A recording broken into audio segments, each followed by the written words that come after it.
Copinho Stanley, que sadinha. Ai, ele voltou do Brasil com umas manias. Mas esse é bonitinho, vai. Aí, ó, TNT Sports e aqui Champions League. Ah, molecada, vamos abrir os caminhos em grande estilo, já que eu já me antecipei e coloquei a Superboc aqui dentro. Bora pro Gelada Coqueçada, o primeiro de 2026. Estamos prontos? Toca a vinheta. Sou eu mesmo que coloco depois da edição.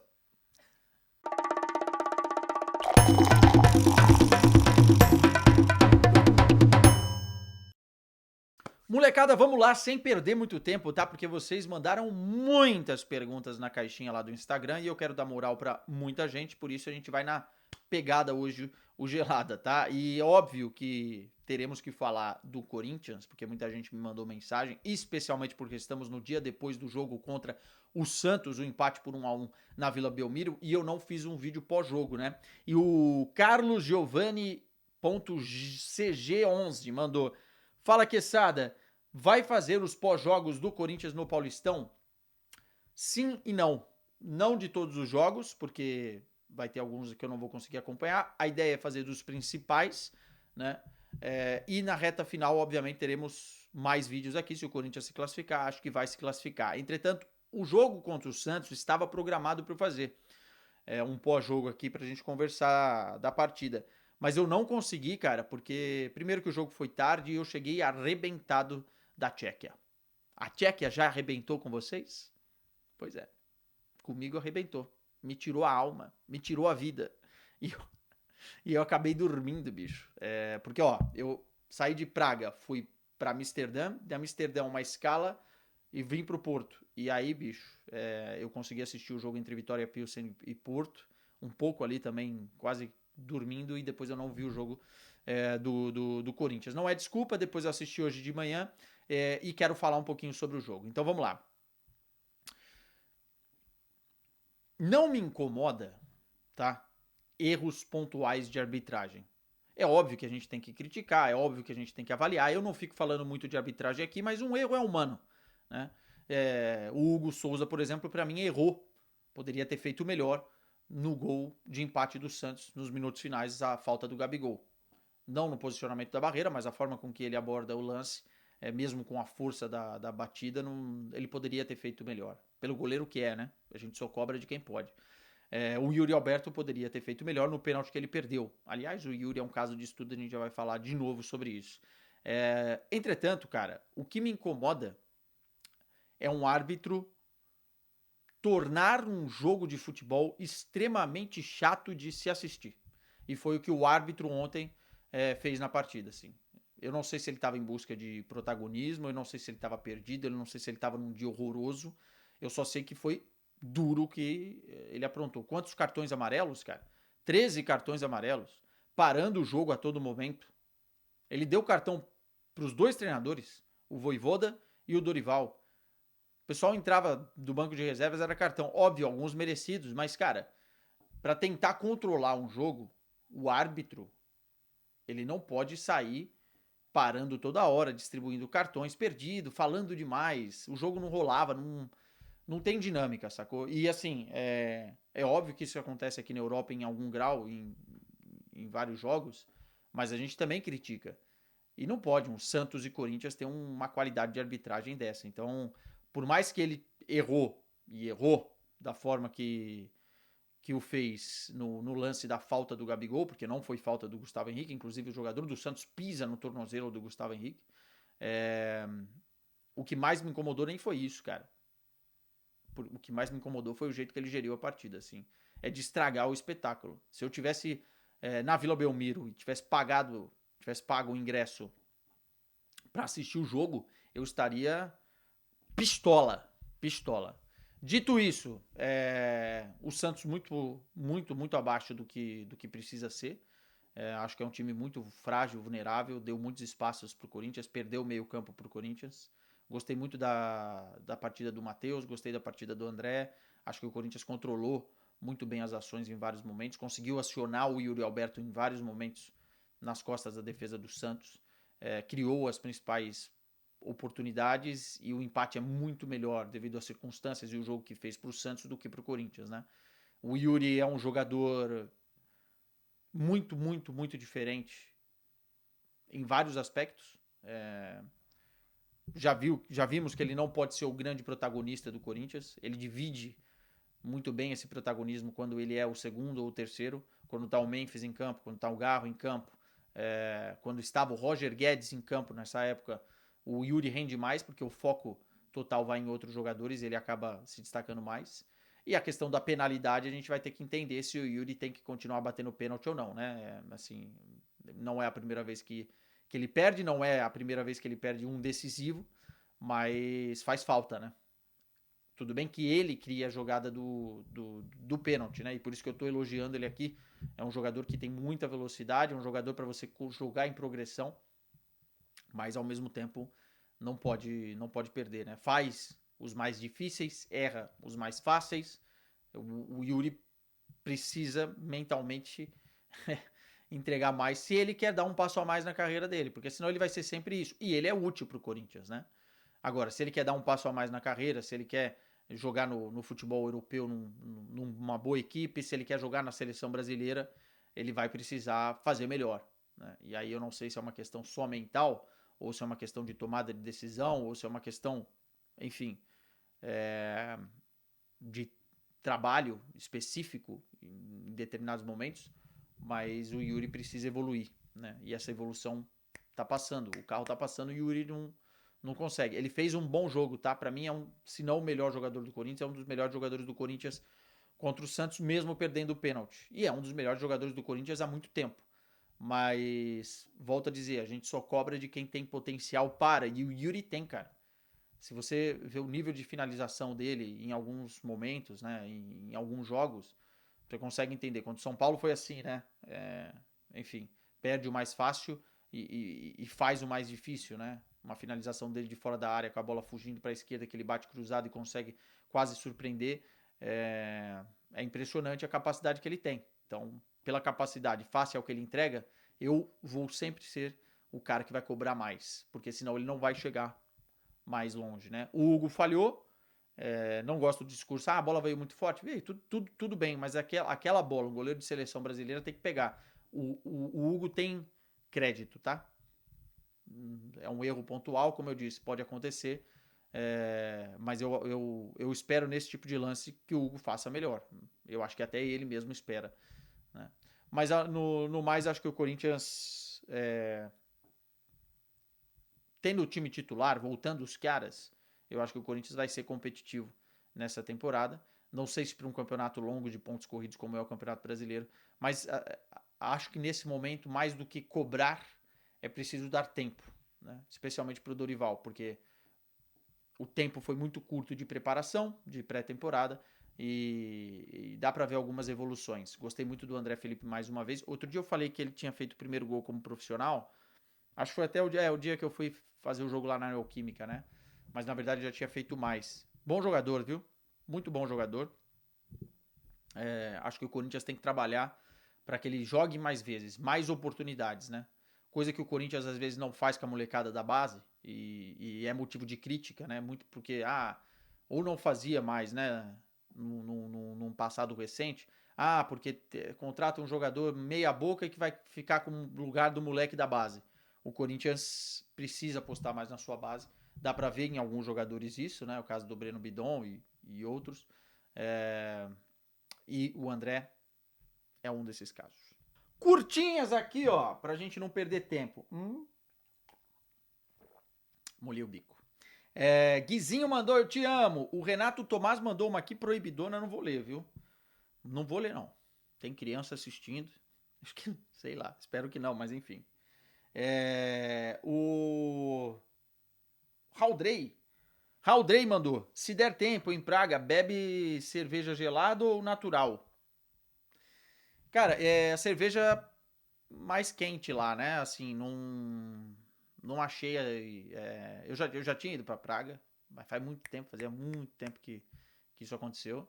É uma cerveja mais quente, até porque a temperatura era negativa na rua, né? Mas é uma cerveja de muita muita qualidade. Muita qualidade. Mais forte, mais amarguinha. E eu tô falando da Larger, hein, deles. O Radrey mandou aqui, acha o Barça mais favorito que o Arsenal? Não. Simples assim, o Arsenal hoje é um dos times mais difíceis de você enfrentar na Europa. O Arsenal é candidato sério para ganhar a Liga dos Campeões, para ganhar a Premier League e fazer uma temporada histórica, cara. Porque o Arsenal tem o time titular muito bom e o time reserva muito bom e tem uma ideia de jogo que ganha jogos. Você pode não gostar, mas o Arsenal é um time de excelência defensiva. A parada das bolas aéreas, né, das bolas paradas, é realmente uma coisa que ganha jogos também.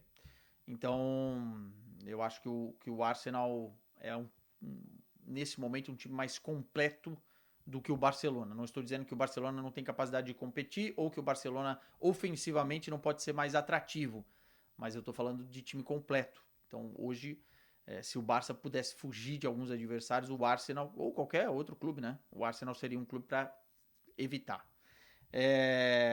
O Niemer34 manda Pedro lesionado, e já que a gente está falando de Barcelona, o Leandro, JS Leandro, Quesada, meu lindo, o que acha do atual momento do Barça? Deveria ir atrás de defensores? Deveria, mas provavelmente não vai. Estão falando de um moleque aí do Genk, né?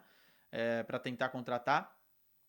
Eu acho que o Barça já fechou as suas contratações nesse momento, porque o Barça quer equilibrar aquela tal da regra 1-1, né, de La Liga e conseguir ter margem para contratar na janela de verão, que será a próxima janela, né? Então acho que o Barça precisa pensar, obviamente, em reforçar a sua defesa, mas sendo muito realista, pela percepção que a gente tem, conversando com algumas pessoas, o Deco não vai tentar fazer uma loucura agora no mercado de inverno. Ainda se acredita internamente que o Ronald Araújo vai voltar a ser um cara utilizado, vai voltar a ser um cara importante. Então, mais uma chance aí nesses próximos 6 meses para o Ronald Araújo. Tem o Cubarsi, tem o Eric Garcia, na cabeça do Hans Flick, o Gerard Martin.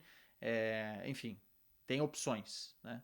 Você pode não gostar, mas acho que o Barça, nesse momento, a prioridade é equilibrar as contas financeiramente, o que vem fazendo nos últimos tempos e que agora finalmente está muito próximo de poder fazer uma grande contratação, por exemplo, ou algumas grandes contratações no mercado de verão, tá? Mas falando do Barça e falando do Pedri aqui, eu vou ser muito honesto, e não é pessimismo, tá? Mas é um realismo que a gente precisa ter. Falei isso no melhor futebol do mundo e volto a repetir aqui. Para mim, o Barcelona ter um DNA ofensivo do Hans Flick e não mudar essa característica me agrada. Agora, o Barcelona precisa sofrer menos defensivamente. E não é só a questão da linha alta. A gente já falou aqui várias vezes da linha alta, que é um perigo, mas o Flick parece entender a linha alta e estar corrigindo, porque nos últimos jogos é uma arapuca para os adversários o impedimento. E tem sido assim. O Barcelona tem conseguido corrigir essa linha alta. O problema é que o Barcelona sofre em outros aspectos. Sofre nas transições, sofre na bola parada. Tomou 2 gols do Slavia Praga de escanteio, né? Então tem outros aspectos do jogo que se você pegar uma equipe mais forte, talvez você consiga fazer 2, 3, 4 gols, mas você vai tomar também. E eu acho que o Barcelona, para ganhar a Liga dos Campeões, precisa se equilibrar mais defensivamente. Precisa estar melhor defensivamente. Individualmente, porque, por exemplo, tem jogadores que eu gosto muito, mas que não estão fazendo uma grande temporada. O Cubarsi é um caso claro, ficou no banco de reservas no jogo contra o Slavia, né? O Eric Garcia ganhou o lugar dele. Mas coletivamente também, tá?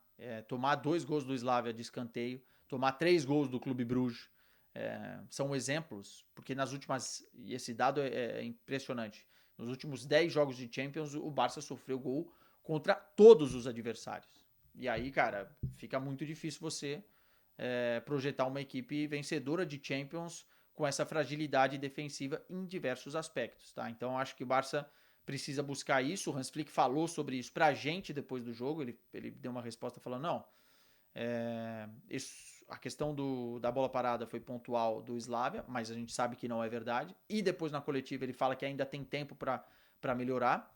É uma meia verdade, tem tempo, mas não tem tanto tempo assim, né? Porque em março a gente já tem, se o Barcelona fugir do mata-mata dos playoffs, em março a gente já tem oitavas de final de Liga dos Campeões. Então o time tem que evoluir rapidamente nesse sentido para conseguir competir melhor. Porque senão vai acontecer o que aconteceu na temporada passada, cara. Vai acontecer o que aconteceu contra a Inter de Milão.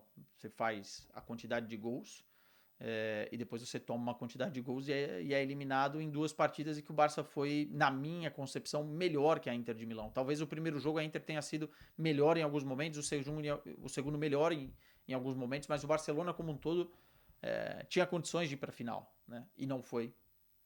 Não pelo mérito ofensivo, mas pelo demérito defensivo, né? E bolas paradas também. Lembremos como é que os gols em Barcelona, em Montjuic, saíram, né? Estávamos lá e conversamos sobre isso. O J. Nogueira Bass mandou aqui: Bidon e Call na meiuca do Bayern de Munique. Do Bayern de Munique. Um abraço pro Toguro. É um sonho possível ou um delírio coletivo? Cara, eu nunca ouvi falar disso, né? É óbvio que tem clubes atrás do Bidon, é óbvio que os maiores clubes e os olheiros de todo mundo tá com o radar ligado. Mas eu não sei se seria o melhor caminho pro Bidon, tá? Porque hoje o Bayern projeta muito a dupla Kimmich e Pavlovic. A aposta, o Bidon, entre aspas, deles é o Pavlovic, que é um moleque da base, muito bom, inclusive, que voltou agora de lesão e tal. O Goretzka é banco, por exemplo. E o Cole joga mais à frente, né? Joga na posição de 10, joga na posição que é do Musiala. Então o Musiala é o titular, o Lennart é reserva e o Bidon seria o reserva do Pavlovic. E eu não sei, sinceramente, se por... Primeiro que não é a política do Bayern contratar jogador direto do Brasil, eles gostam que o cara passe antes por outros clubes europeus. Isso é informação, tá? E tem vários exemplos. O próprio Douglas Costa, quando foi para lá, antes fez o que fez no Shakhtar, né? Mas eu não sei se seria a melhor opção. Eu acho que o futebol espanhol combina mais com o Bidon. Acho que de entrada, né? Talvez o futebol português, enfim, não vai ter a bala para pagar, talvez, né? Mas o futebol espanhol combinaria mais com ele. De qualquer maneira, veremos, né? Porque na Alemanha se joga muito em transição e o Bidon é um cara mais pensativo. Gostaria de vê-lo no Bayern, mas não sei se por conta desses fatores combinaria. O Manuel, SH Manuel, acha que o Barcelona tem chance de ganhar a Champions, mesmo com os problemas defensivos? Falamos disso. Um grande abraço aí, o SH Manuel. O Bancada 93, português. Uma gelada aqui em Coimbra, PT, o bar O Moelas. Deixe aqui nos comentários se vocês conhecem o Moelas. Quando eu for a Coimbra, tá? Assistir um jogo aí da Acadêmica, eu vou dar um carinho especial pro bar O Moelas. Superboc ou Sagres? O que vocês tomam aí? Se você deixar no comentário, eu agradeço, tá? Porque vai fazer a diferença. Vai fazer diferença. O Wellington Moore mandou: você acha que a Copa será prejudicada pela guerra? Rapaz, é uma boa pergunta, assim. É muito difícil adivinhar, né? Porque o que está acontecendo hoje no mundo está surpreendendo muita gente, né? Trump, Groenlândia, envolvimento da União Europeia, a Rússia. Tem gente falando aí que a Alemanha não participaria da Copa em protesto porque os Estados Unidos vão invadir a Groenlândia, da Dinamarca, enfim. Eu acho que a questão dos vistos pode ser um grande problema, porque se você começar a proibir vistos de países que estão na Copa do Mundo, você tira um brilho da festa, né? Enfim, mas eu sinceramente acho que se na Rússia não foi um problema, se no Catar, que tinha vários problemas, também não foi um problema, é, sinceramente acho que a Copa vai acontecer e vai ter algum acordo aí, né, nesse sentido para que as coisas aconteçam. É óbvio que pode escalar, né? Geopoliticamente falando, a gente nunca tem certeza de nada. Mas é uma boa questão. Eu falei disso com alguns colegas portugueses agora em Praga, né?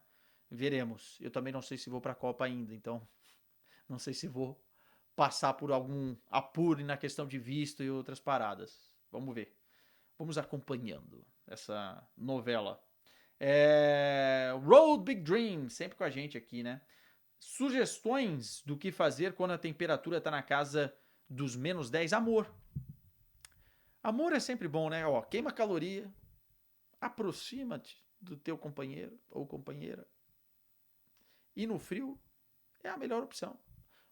Uma sériezinha, meia luz, pipoquinha e depois, ó, pá! Dentro.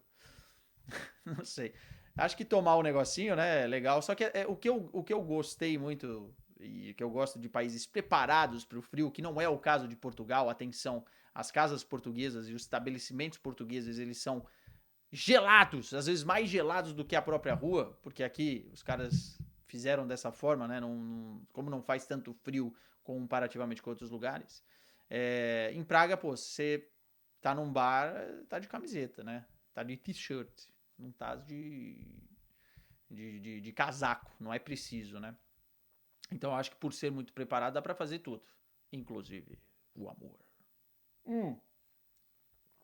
E a Road Big Dream manda aqui também. Qual a diferença entre o Endrick do Lyon para o Endrick do Real Madrid? Ele joga, né? A principal diferença é que no Lyon ele tá jogando, né? Não, vamos lá. Eu acho que o Endrick tá jogando mais pela ponta direita, né? O que pode ser interessante até para, entre aspas, a versatilidade dele. Não que a seleção brasileira precise de um ponta direita, que é o que mais tem é ponta, né? Mas de alguma forma pode desbloquear aí uma característica legal do Endrick. Eu acho que é muito curto ainda o recorte pra gente falar, pô, esse moleque tem que estar na Copa, ele tá fazendo por onde, ele já provou que pode, eu acho que ainda é curto o recorte, mas ele tá num bom caminho. Eu sempre falei que o Endrick tá correndo contra o relógio e que o Endrick demorou muito para esse empréstimo e para sair do Real Madrid nesse momento. Não tô falando que mais para frente ele não vai dar certo no Real Madrid. Tô falando do momento e a intenção clara de ir para a Copa do Mundo. Agora, acho que o Endrick, dentro dessa correria contra o relógio, começou muito bem, né? E se ele continuar nessa pegada, muito provavelmente em março, quando for rolar os amistosos, ou agora a convocação deve ser no final de fevereiro, se eu não estou enganado, vai haver uma cobrança para que ele seja convocado ou testado. Se ele estiver presente na convocação de março, pode ser um bom indicativo. Se ele não estiver, aí realmente vai ser uma corrida maluca contra o relógio. Ele vai ter que fazer mais, inclusive, do que esse recorte inicial que ele tem feito no Lyon. Mas começou muito bem, tá? É um moleque de muita personalidade, né? É um moleque que, se tivesse tido mais chances nesse ciclo do Real Madrid, certamente estaria na seleção brasileira. Mas ele tem outros concorrentes. Não dá para ignorar o que o Igor Thiago está fazendo na Premier League, não dá para ignorar o que o Gabriel Jesus voltou jogando, também está correndo muito contra o relógio. Não dá para ignorar outras opções do Ancelotti, por mais que eu discorde delas, mas está correndo contra o relógio e está junto com outros nessa corrida. Renan Andrade mandou várias aqui. Quesadinha, o que mais estava com saudade de comer e beber no Brasil? Não é propaganda, tá? Mas é Chopp Brahma. Pô, o Chopp Brahma tem alguma coisa ali que é diferente. Tava com tanta saudade que juntou eu e Marcelito e mais alguns miúdos da redação da TNT, ali no bar do Juarez, e a gente matou 94. Um bom número, mas poderia ter sido 100, né? A gente só cobra daqueles que podem entregar mais. Eu acho que ali faltou um pouquinho mais de comprometimento do Marcelo. E falta. E faltou um pouco mais de comprometimento da minha parte. Aqui chegou no limite. Chegou no limite, tá? É... E comida, cara. Pô, feijão da mãe, né, cara? Putz, feijãozinho da mãe é bala, né? Puta. Cheguei lá, comi um pouquinho de arroz e feijão, aquele bifinho.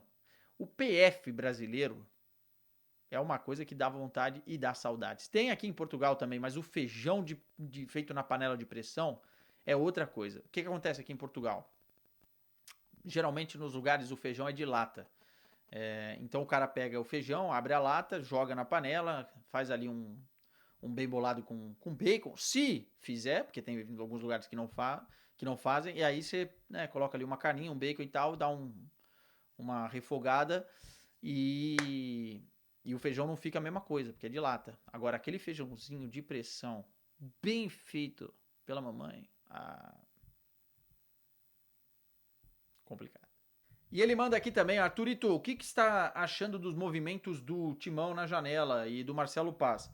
Marcelo Paz, já dei minha opinião aqui, acho que é o cara que realmente pode colocar os pés no chão, né, e tentar reestruturar algumas coisas dentro do clube, algo que o Spindle, por exemplo, não faria. Eu acho que o Spindle seria mais gastão, né, para falar bem a palavra, do que o Marcelo, e acho que ele tem conseguido fazer alguns movimentos interessantes. A gente não pode ainda avaliar no geral se são movimentos que vão dar frutos, né? Porque eu não conheço tão bem alguns jogadores. Por exemplo, o Matheus, que retornou, né, da base do Corinthians e tal, parece ser um bom jogador. Parece ter sido uma boa contratação, um bom movimento.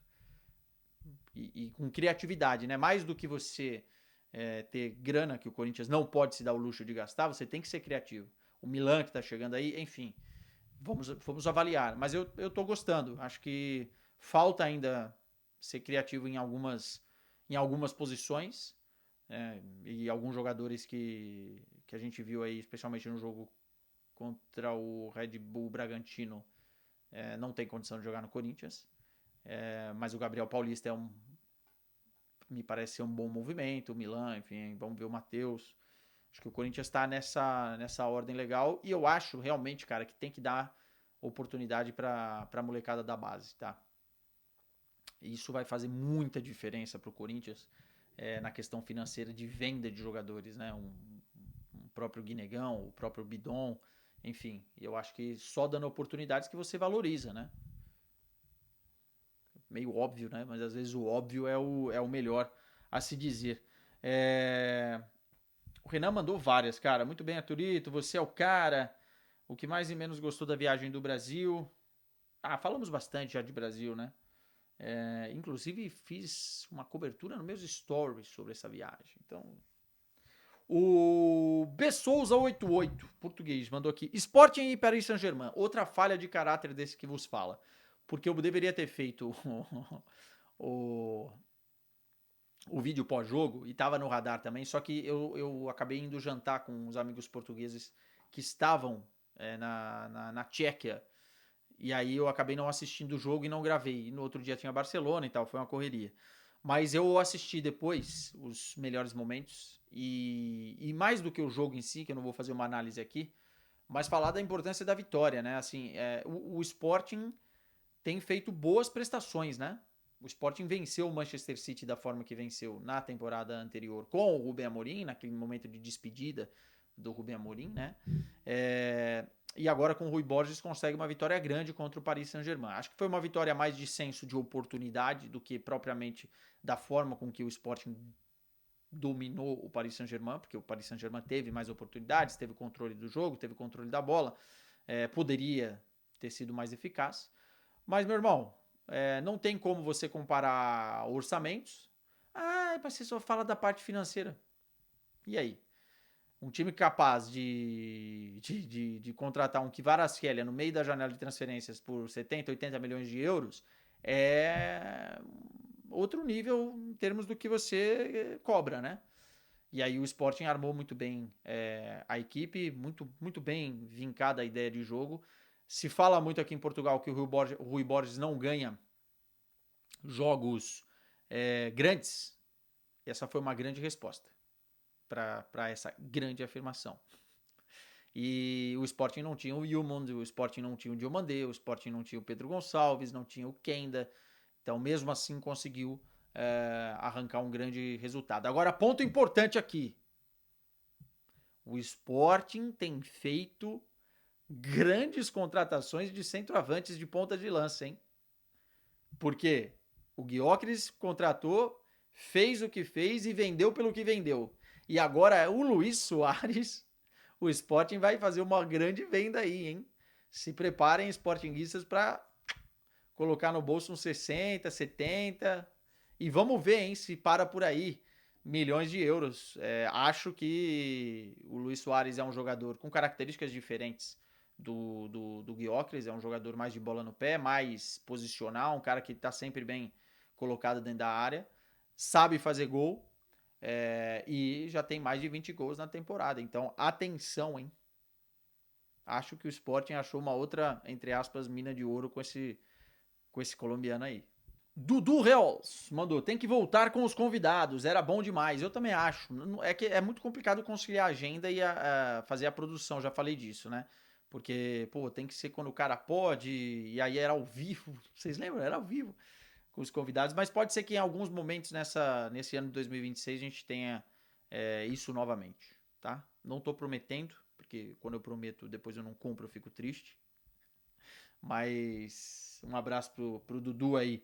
O Samuel mandou várias também. Olá, Quesadinha, o que está achando... Não, acontecendo com o Benfica do Mourinho?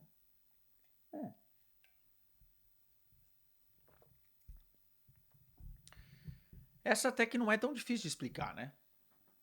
E para quem acompanha aqui o canal sabe o que a gente tem criticado a gestão do Benfica nos últimos tempos.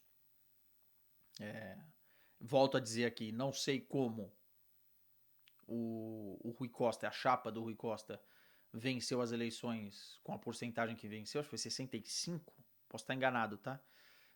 Por cento, porque realmente a gestão dos últimos tempos não é para isso, não é para satisfação. Né? O Benfica conseguiu, em 2 anos consecutivos, mudar de treinador poucos dias, poucos meses logo depois da janela de transferências. Né? Projetou um time para o Roger Schmidt, mandou embora o Roger Schmidt, chegou o Bruno Lage. Projetou um time para o Bruno Lage, mandou embora o Bruno Lage, chegou o Mourinho. E o Mourinho é um treinador que deixa muito claro que quer peças para trabalhar, peças essas que ele entende no seu esquema de jogo. Qual é o esquema de jogo do Mourinho? Jogar fechadinho, compactado, com transição, gosta de extremos, né?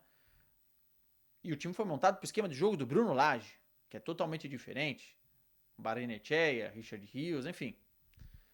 Não que um não possa aproveitar o que o outro contratou, mas a gente sabe, e até pelas declarações do próprio Mourinho, que não foi bem assim. Agora, o problema é você gastar 140 milhões de euros numa janela, fazer a maior contratação da história do clube na janela, e não é uma coisa só dessa janela, né? O Benfica vem gastando mal em outras janelas também, projetando exatamente coisas diferentes para treinadores depois diferentes. E entregar o que está entregando. Assim. O torcedor, o adepto tem todo o direito de estar extremamente preocupado, extremamente chateado. A temporada praticamente acabou. Né? Não vai classificar na Liga dos Campeões, eu sinto muito. Isso vai ser algo que me surpreenderia do fio de cabelo até o dedo do pé, porque não, ganhar do Real Madrid já seria difícil e ainda precisa contar com a sorte para classificar com 9 pontos. Muito difícil classificar. Taça da Liga já foi, Taça de Portugal já caiu e o campeonato a 10 pontos do Porto. Então, vou falar o quê? Aí muita gente perguntando aqui do Rubem Amorim, né? O Rubem Amorim vem no meio da temporada?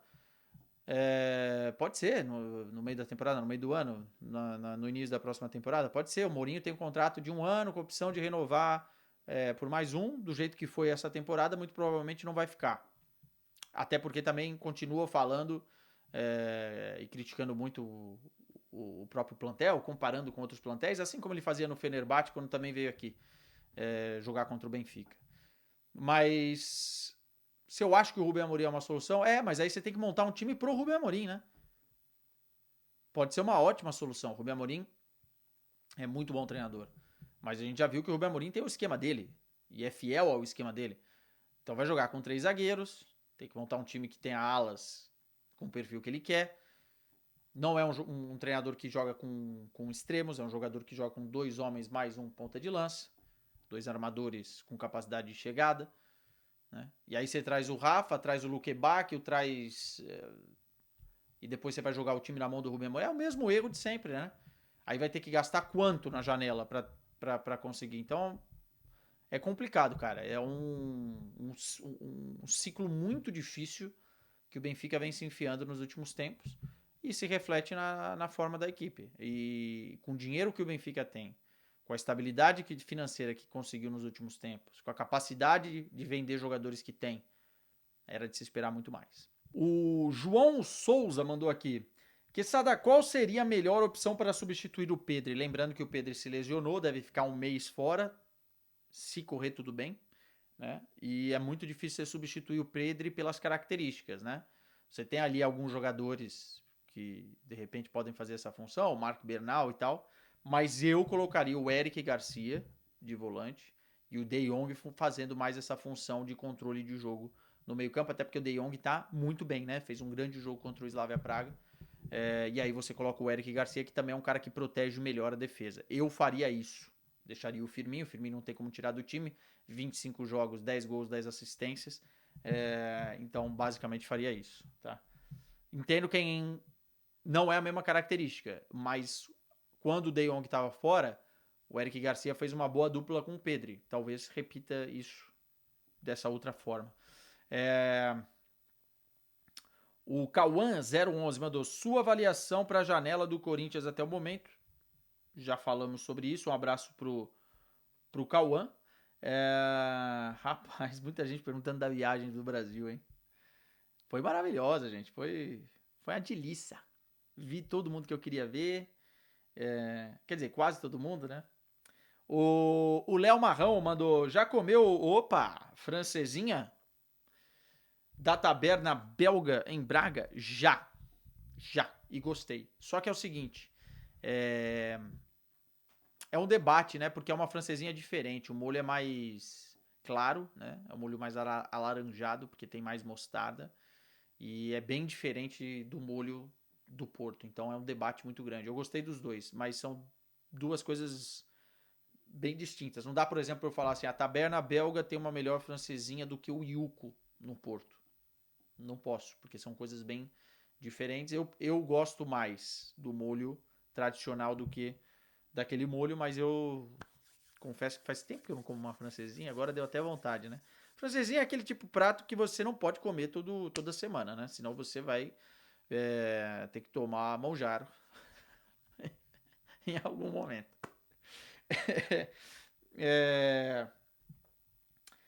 Pedro FMB06. O Liverpool pode ganhar essa Champions? Pode, cara. Assim, a gente projetava o Liverpool como um dos favoritos antes da Champions e da temporada começar. Acho que vai ficar muito complicado o Premier, mas tem que pensar em Champions da outra temporada. E tem plantel para isso. Agora, precisa evoluir muitos processos internos. Eu acho que hoje o Liverpool tá fora do meu top 5 de favoritos para ganhar a Liga dos Campeões, sacou? Pelo desenvolver, pelo caminhar da temporada. Acho que se o Liverpool pega um Bayern, se o Liverpool pega um próprio Real Madrid, iria ter dificuldade. Seria um jogo igual. Se o Liverpool pega um Arsenal, se o Liverpool pega um Chelsea. Mas tem se recuperado. Eu entendi a tua pergunta. Tem se recuperado na temporada e até por isso vamos pegar o recorte do que foi o Paris Saint-Germain. Né? O que importa mais são os últimos 6 meses. Só que eu não sei se a capacidade do Liverpool será de estar nesse nível nos próximos 6 meses. Certamente, se o Slot conseguir encaixar as peças que tem, na outra temporada, trazendo mais opções defensivas e tal, pode ser que o Liverpool tenha mais condições. Se me fiz entender. O Felipe Galvani mandou: como você descobriu que queria trabalhar com jornalismo esportivo? Foi muito cedo, cara, vendo meu tio trabalhar, né? O Leandro Quesada. Ia lá pra casa dele, morava com a minha avó e a gente ficava jogando videogame por horas e horas e horas, sempre jogos de futebol, e eu fui me viciando no trabalho dele, né? Vendo ele passar boletins, vendo ele entrar ao vivo, ouvindo rádio, ouvindo é, a Bandeirantes. E foi por aí. Aí eu comecei a falar, pô, eu quero fazer isso da minha vida, viajar, cobrir futebol, ver jogos. É, então foi muito cedo. Com 9 anos eu já sabia muito bem o que eu queria da minha carreira. Entretanto, não foi assim tão fácil, né? Em alguns momentos eu achei que não ia ser por aí que seguiria. Então sempre é bom ter um planinho B, viu? Sempre é bom ter plano ou B, C, porque senão você se frustra demais. Rodrigues, Bayern pode bater o recorde de gols na Bundesliga e 190 na temporada do Barça? Ah, poder pode, mas eu acho difícil, tá? Especialmente o do Barça, porque o recorde de gols da Bundesliga é 101, né? Acho difícil, mas me impressiona, né? São 103 na temporada até agora. Teria que fazer em mais. São 28 jogos, que faça 60 jogos. Se mantiver a mesma pegada, sim. Mas não sei se vai manter. Até porque vai ser campeão, muito provavelmente, mais tardar em março da Bundesliga. E depois é óbvio a reta final de Champions, então a tendência é você fazer menos gols, né? Mas é impressionante, né? A média, 28, são 29, né? Falei 28, 29 jogos, 103 gols. Puta, é gol, hein? É uma máquina de jogar futebol o Bayern de Munique. Veremos se continua assim no restante da Liga dos Campeões da Europa. O Pedro Moraes, 99, mandou aqui. Concordas com o pessoal que diz que o Porto não está a jogar nada? Não, não concordo. Mas eu também acho que o Porto caiu muito do que estava jogando no início da temporada.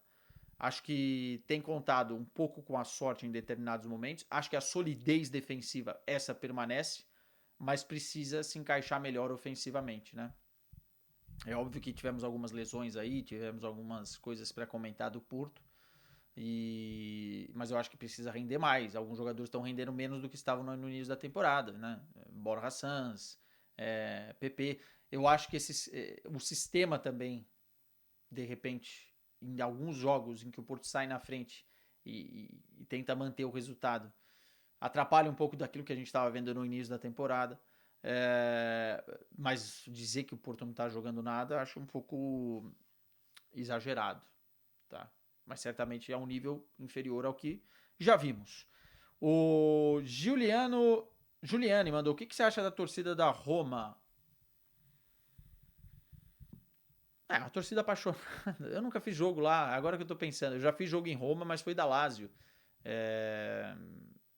Pô, eu não tenho uma opinião extremamente formada sobre o assunto, tá? Enfim, acho que o momento que mais eu assisti jogos da Roma foi na época do Totti, época que o Tadei estava lá, Júlio Batista. Não tenho uma opinião extremamente formada, mas pelo que eu escuto falar, é uma torcida que prioriza muito o comprometimento dos jogadores com a camisa, né? Valoriza e prioriza muito isso. Então de uma certa forma, poético. O Elder Silvério 92 que fala que qual o técnico seria o ideal para a próxima temporada do Manchester United? Abraços. Porra, que enrascada, hein?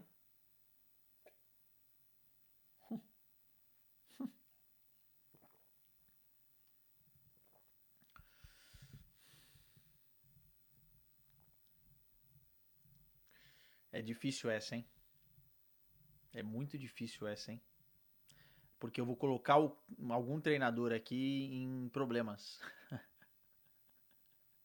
Porque hoje o Manchester United é um grande problema. Cara, eu não sei, eu poderia falar Xabi Alonso, aqui, porque apesar do que aconteceu no Real Madrid, eu acho um cara bem muito, muito, muito fora da curva, assim. Já falei em podcast, inclusive, que ele é gêniozinho e acho isso. Acho que ele vai dar a volta por cima como treinador. Mas é muito complexo, né? Talvez alguém que conheça mais o core do Manchester United do que propriamente um outsider, né? Porque já tentaram um outsider, já tentaram também alguém que conhece, não deu certo, vai ficando difícil encontrar. Alguém que já esteve na Premier League, o Oliver Glasner é um nome interessante, mas o próprio Maresca eu gosto. São alguns nomes aí que eu teria em consideração. E pra gente terminar, ó, o Gabi Delas manda um abraço pro Goiás. Um abraço. Anderson mandou: o que você acha sobre o Sporting? Esse ano Portugal garante as 3 vagas?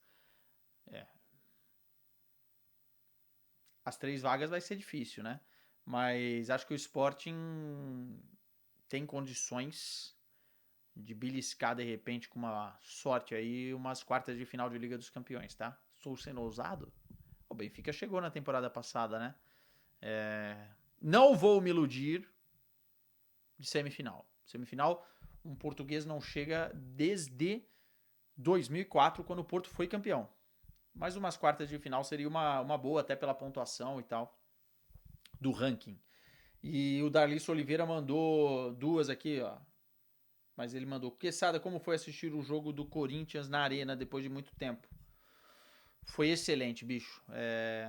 Vou ficar com saudades. Eu acho que a Arena do Corinthians é um estádio muito diferenciado.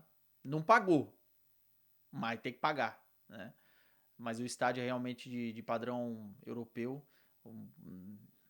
desde acessos até a parte interna, a estrutura, a beleza, a qualidade, a forma com que o Corinthians cuida do estádio, cuida do gramado também é importante. O gramado é um absurdo. Cara, eu fiquei mesmo impressionado. Assim, é óbvio que se você pegar os grandes estádios europeus, dos melhores, dos mais modernos, por exemplo, o estádio do Tottenham, a Allianz Arena, o próprio estádio do Dragão é um excelente estádio, o estádio do Benfica é um excelente estádio, o estádio da Luz. Esses são, a gente consegue colocar em patamares elevados, mas a Neoquímica Arena é um estádio que poderia muito bem ser um estádio de Liga dos Campeões e servir muito bem a esses clubes que eu tô falando, tá? Não deve nada para estádios europeus. E fica em Itaquera, o que uma região, né, mais pobre de São Paulo, o que é muito legal também para o acesso, apesar do preço dos ingressos. Enfim, tem muitos apesares aí. Meus caros, um beijo para vocês, tá? Boa sexta-feira. Se cuidem e vamos que vamos, porque o Gelada dessa temporada, deste ano de 2026, vai ser com mais frequência. Isso eu prometo. E vou entregar.